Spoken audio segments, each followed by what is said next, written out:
is such a great honor to be part of this prestigious and powerful and historic event.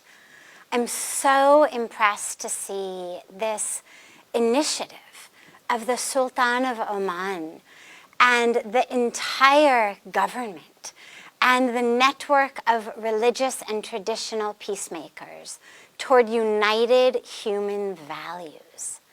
That is the key that we need so badly today. Sadly, these days, so many people tend to value valuables more than values.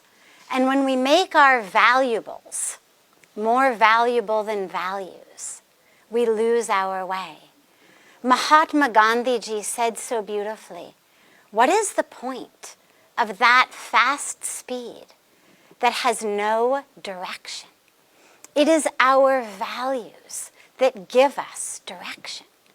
And when we speak about interfaith harmony, cooperation, harmonious societies, the place upon which that can happen between our different cultures, our different religions, is at the place of values and value-based action. I loved the phrase in the concept note that you sent out for this event that spoke about transcendence over rhetoric.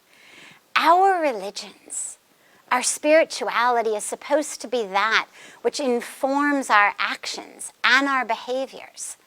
Canon is not supposed to be relegated simply to books or that which is shouted from a pulpit. Canon is meant to be embodied, lived, manifested through our very lives. And of course, we worship in different ways, different languages, different books. But the core values of our different religions are, in so many cases, the same.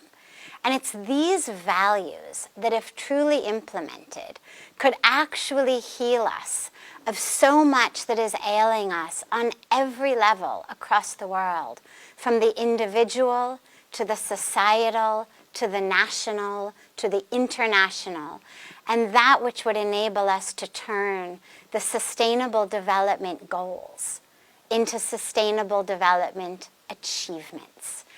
Time is very short, but I wanted to just very, very quickly mention a couple of these values that are core to the Hindu tradition, the tradition of Sanatana Dharma, but also that are core to all of the other religions of the world, that if we really live them, we can bring about such a transformation in our societies and in our world.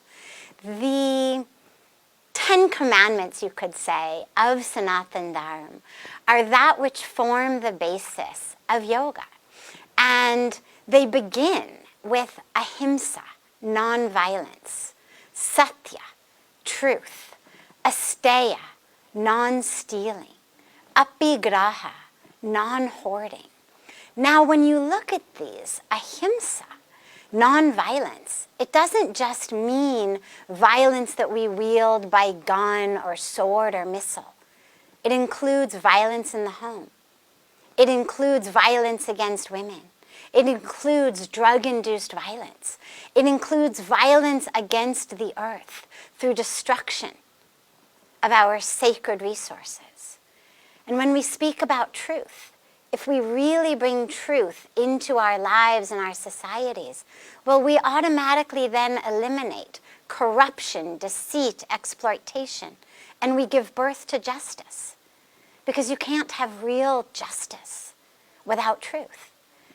And then, of course, when we bring together non-stealing, non-hoarding, it doesn't just mean not grabbing someone else's possessions, but it means not grabbing and hoarding the resources of this planet, the bread that we are taking out of the hands of our sisters and brothers who are starving across the world, But it also means that we don't steal the freedom of others by forcing women, children to work in sweatshops, to work as bonded labor because of our addiction to consumption.